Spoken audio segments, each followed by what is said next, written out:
Welcome back, everybody, to another episode of 10-Minute Theology. We've been talking about the judgment seat of Christ, and last time we gave an introduction to it, a high-level overview, introduced some of the verses. So we're going to follow up and we're going to dig deeper on some of those verses today. In fact, we're only going to spend our time on one verse today as we look and go through this. So let's go ahead and take a look as we march through the topic. 2 Corinthians 5:10, clearly one of the key verses for this. And in fact, I would call it the anchor verse for this subject. For we must all appear before the judgment seat of Christ, so that each one may be recompensed for his deeds in the body, according to what he has done, whether good or bad. Now, a couple things I want to remind you of, and we talked about them last time, but it's worth pointing out again. Three things. One, don't forget, you cannot earn your salvation.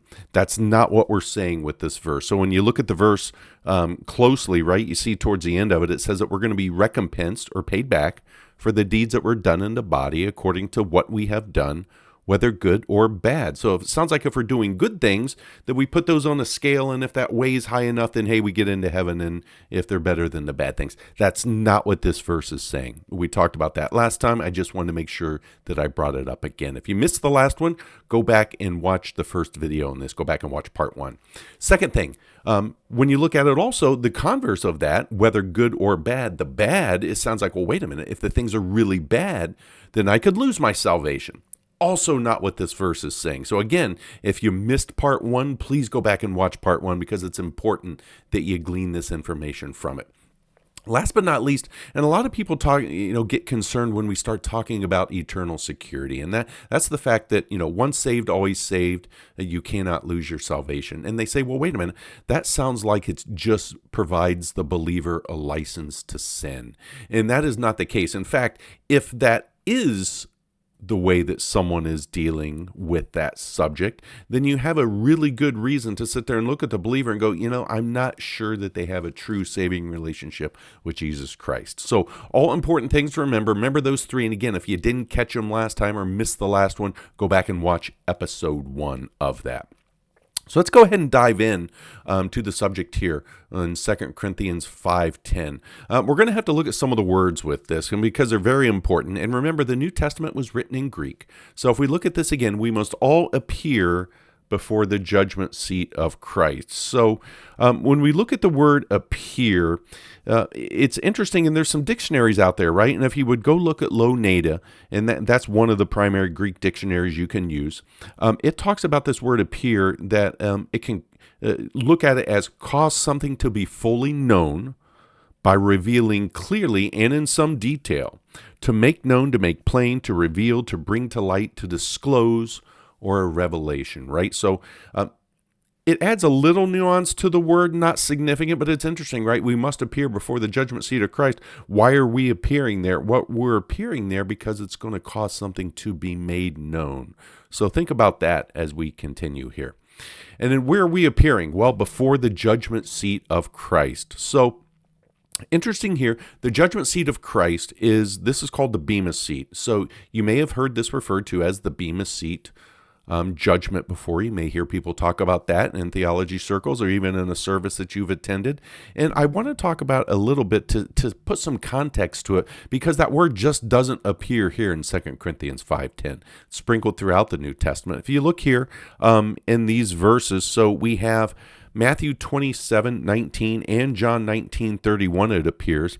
And it's where Pilate is sitting on his judgment seat, okay? And that's in the context of the trial of Christ, okay, towards the end of his earthly ministry. Look at Acts 12:21. Here, another example of where Bema appears. It says, on the appointed day, Herod, having put on his royal apparel, took his seat on the rostrum and began delivering an address to them. Okay, so again, on the rostrum, sounds like an odd word, right? But rostrum is the Bema seat once again. And then if you look at Acts 18:12, we have another instance of it. So further on in the book of Acts. But when Gallio was proconsul of Achaia, the Jews with one accord rose up against Paul and brought him before the judgment seat. Okay, so again, just another example of Bema being used as a judgment seat. So it gives us a good indication of other instances where this appears of what it was used for. And along those lines, I wanted to bring up if we go to Louw-Nida again and we look at Bemis' seat in there, he has a very interesting, they have very interesting phrase to put with this. So I'll just read it directly from them. It says the association of Bema with judicial procedures mean there is almost always an important component of judicial function associated with this term. Therefore, translating Bema, it's often best to use a phrase such as a place where the judge decides, or a place where decisions are made, or a judge's seat. The focus upon judgment is particularly important in the passages, obviously, which refer to the judgment seat of Christ, judgment seat of God, in Romans 14:10. In this passage here, the judgment seat of Christ. So just again to remember that these words are important, right? And you may be sitting and thinking to yourself, well, wait a minute, right? You're looking at these words and you're looking at them in the Greek. How are you finding those? What tools do you have available to you?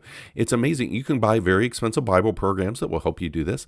And there are also free resources out on the internet that you can do as well. And one of the first things that as you start looking at different words to do is, and as we jump to the next word we're going to look at here, is to go look at multiple English versions to see how did this very skilled translators of these English versions translate the Greek words there.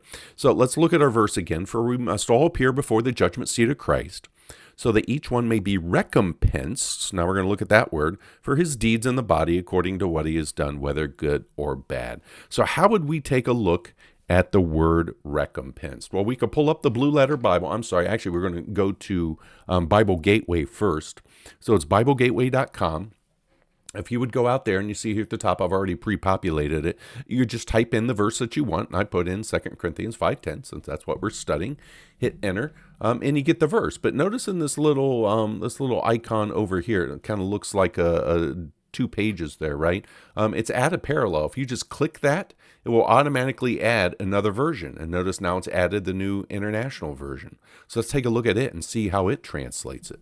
So it says, we must all appear before the judgment seat of Christ, so that each one of us may receive what is due us for the things done while in the body, whether good or bad. So instead of recompensed, what is due us? Let's add another one. If I click that again, if I click it right, there we go. Now it gave us the King James Version. And you'll notice too that, you can actually select, you can click in that drop down once it adds and adds the one you want. But you can usually put 5, I believe, across the screen, and we'll see here, right? So the King James Version says, for we must all appear before the judgment seat of Christ, that everyone may receive the things done in his body according to what he have done. Okay, so instead of recompensed, instead of receiving what is due, this has the same flavor, right? Receive the things done in the body. So let's add one more and see how others are translating it. Now we get the New King James. It says pretty much the same thing as the King James. For we must all appear before the judgment seat of Christ, that each one may receive the things done in the body according to what he has done, whether good or bad. Okay, and add one more. I think it'll give us the ESV, and it does. For we must all appear before the judgment seat of Christ, that each one may receive what is due for what he has done in the body. So you can see where the recompense, right, is a sense of paid back, right? So it's giving them this, hey, and if we look at Louw-Nida too, it actually says that to cause someone to experience something on the basis of what that person has already done, to experience in return. Okay, so in other words, in return, to be repaid for. So again, that's why I warned us at the beginning, right, that we're not being paid back for the good things that we are done.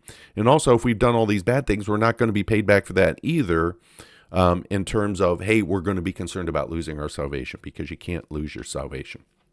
So let's move on.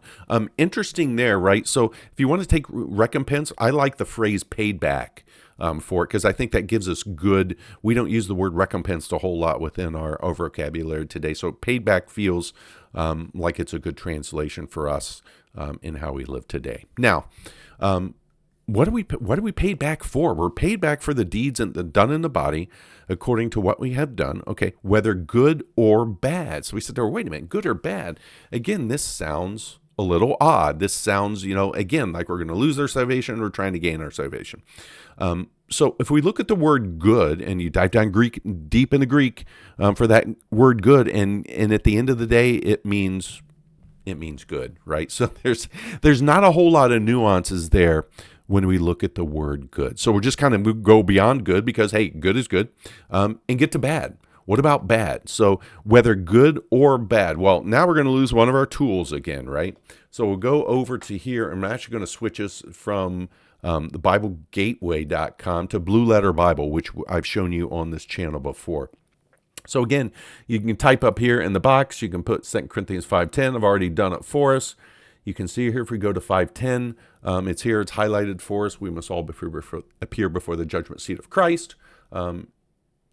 I can click on Tools, and Interlinear comes up. I click on Interlinear because I really want to see, tell me about this word bad.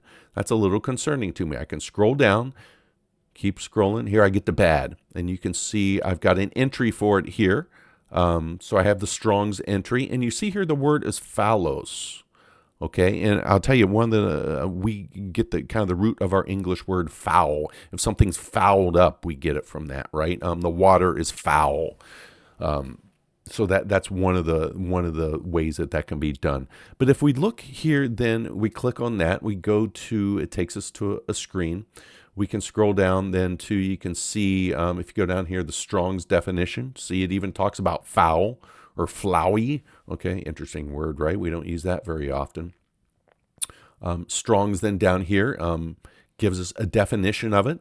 Easy, slight, ordinary, mean, worthless, of no account. Aren't those interesting?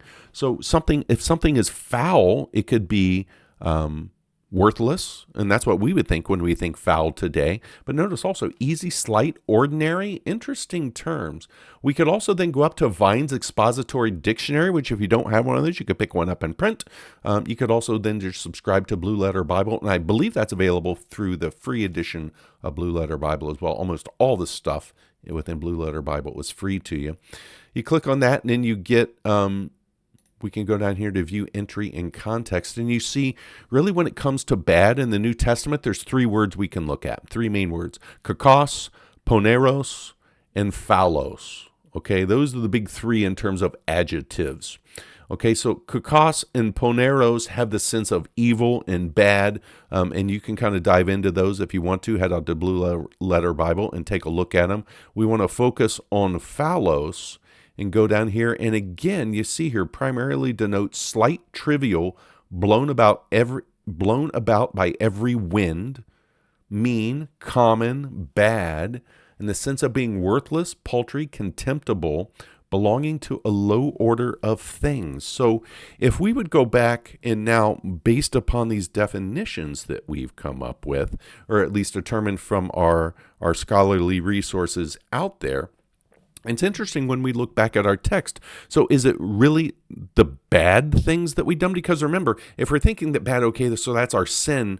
Remember, our sin has been removed from us as far as the east is from the west. Christ doesn't hold us accountable for our sin once we pass from this earth, right? So what is this talking about here?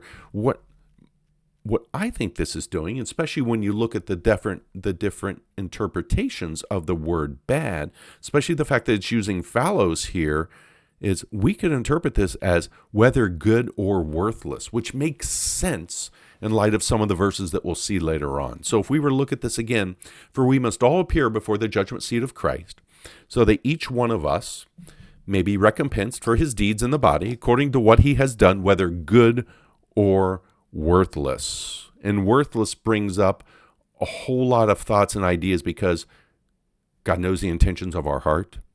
He knows why we're doing things. And if the intention of our heart is not for his glory and is not for other people, but what we can gain out of it, then you can see how some of the works that we would be doing could be defined as worthless. We're going to have to stop there because we are out of time. Next time we'll look at a couple other verses, and they'll start to bring this into better resolution as well in terms of the idea that the bad here is a worthless deed as opposed to a bad in terms of a sinful deed. So as we look at that, again, that will bring us to a close here. So again, end of part 2 from the Judgment Seat of Christ. Look forward to it next time as we jump into part 3 and dig more into it. Pray you all have a good week. Thank you very much. Take care. God bless you all. Have a good week.